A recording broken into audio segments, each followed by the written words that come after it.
ಇಂದು ನಾವು ಬಹಳ ಮುಖ್ಯವಾದ ವಿಷಯವನ್ನು ಕಲಿಯೋಣ. ಹೇಗೆ ಸುರಕ್ಷಿತವಾಗಿರಬೇಕು ಮತ್ತು ನಿಯಮಗಳನ್ನು ಪಾಲಿಸಬೇಕು. 1.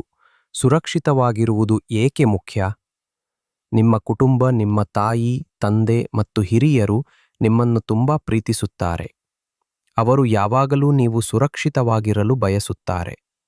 ಇಲ್ಲಿ ಶಾಲೆಯಲ್ಲಿ ನಿಮ್ಮ ಶಿಕ್ಷಕರು ಕೂಡ ನಿಮ್ಮನ್ನು ರಕ್ಷಿಸಲು ಬಯಸುತ್ತಾರೆ. ಸುರಕ್ಷಿತವಾಗಿರುವುದು ಎಂದರೆ ನಮಗೆ ನೋವಾಗುವುದಿಲ್ಲ ಅಥವಾ ಗಾಯವಾಗುವುದಿಲ್ಲ. ನಾವು ನಿಯಮಗಳನ್ನು ಪಾಲಿಸಿದಾಗ ನಾವೆಲ್ಲರೂ ಸಂತೋಷದಿಂದ ಆಟವಾಡಬಹುದು ಮತ್ತು ಆನಂದಿಸಬಹುದು. 2. ಅಪಾಯವನ್ನು ಗುರುತಿಸುವುದು ಹೇಗೆ? ನಮ್ಮ ಮನೆ ಅಥವಾ ತರಗತಿಯಲ್ಲಿ ಕೆಲವು ವಸ್ತುಗಳು ಅಪಾಯಕಾರಿಯಾಗಿರಬಹುದು. ನಾವು ಅವುಗಳನ್ನು ಗುರುತಿಸಬೇಕು. ಚೂಪಾದ ವಸ್ತುಗಳು, ಚಾಕು, ಕತ್ತರಿ, ಗರಗಸ ಅಥವಾ ಒಡೆದ ಗಾಜಿನ ಚೂರುಗಳು ಮತ್ತು ಬ್ಲೇಡ್ ನಿಮ್ಮ ಬೆರಳಿಗೆ ಗಾಯ ಮಾಡಬಹುದು. ಈ ವಸ್ತುಗಳೊಂದಿಗೆ ಎಂದಿಗೂ ಆಟವಾಡಬೇಡಿ. ವಿದ್ಯುತ್. ತರಗತಿಯಲ್ಲಿ ಅಥವಾ ಮನೆಯಲ್ಲಿ ವಿದ್ಯುತ್ ಸ್ವಿಚ್ ಅನ್ನು ಮುಟ್ಟಬೇಡಿ. ಆಟದ ಮೈದಾನ. ನೀವು ಆಟದ ಮೈದಾನದಲ್ಲಿ ಆಟವಾಡುವಾಗ ಜಾಗರೂಕರಾಗಿರಿ.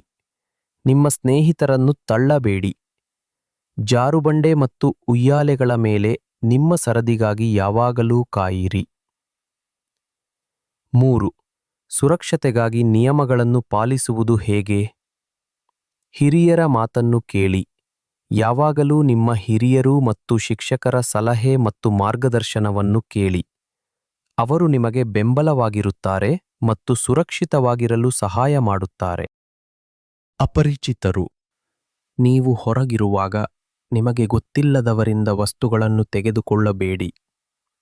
ಅವರೊಂದಿಗೆ ಎಲ್ಲಿಯೂ ಹೋಗಬೇಡಿ. ಮಾತನಾಡಿ. ಅಪಾಯಕಾರಿ ಆಗಿರಬಹುದಾದ ಏನನ್ನಾದರೂ ನೀವು ಗಮನಿಸಿದರೆ, ನೀವು ತಕ್ಷಣ ನಿಮ್ಮ ಶಿಕ್ಷಕರಿಗೆ ಅಥವಾ ಕುಟುಂಬಕ್ಕೆ ತಿಳಿಸಬೇಕು. ನಾವೆಲ್ಲರೂ ಸುರಕ್ಷಿತವಾಗಿರಲು ಒಟ್ಟಾಗಿ ಕೆಲಸ ಮಾಡೋಣ.